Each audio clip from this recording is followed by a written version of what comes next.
Thank you for the cross. Thank you, Jesus. Thank you, God, that right now I am zealous. I am on fire in serving you.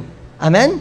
Ikadua, thank you for the cross that godliness must be seen in my life. Makita ang tutuod nga pagbago sa akong gabuhi. And thank you for the cross. Okay, as you remember the cross, that God's blessings always nag-follow sa atin.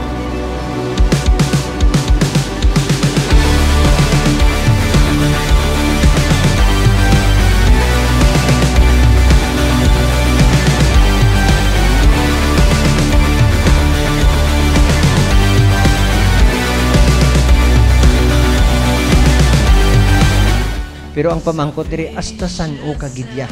Kung tanaw mong tsura mo sa espiyo, patigulang na ikaw, patigulang na ako.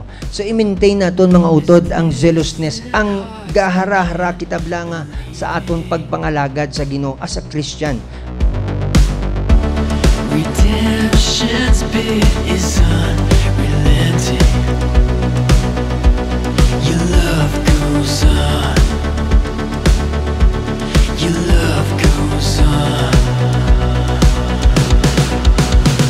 You carry us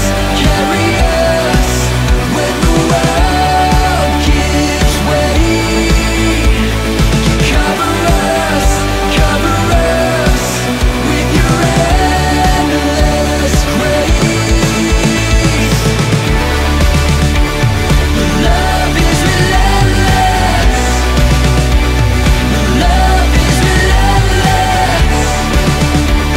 Your love is relentless. Your love is relentless. Kabalo ka mo kung nga naluwas kita.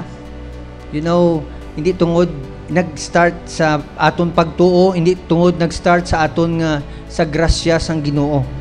Nag-start ini tungod ginhatag sang Dios ang iya bugtong nga anak nga si Jesus.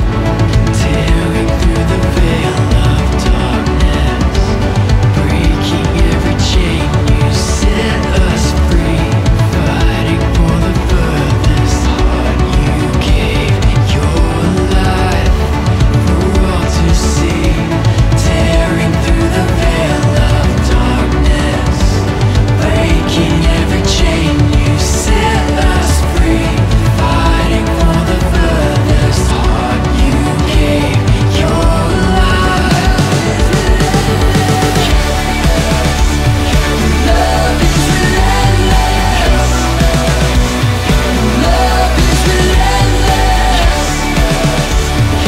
Love is relentless. Love is relentless. Importante gid mga utod nga makita sang mga tawo sa aton kabuhi nga ang kaayo sang Dios makita sa aton.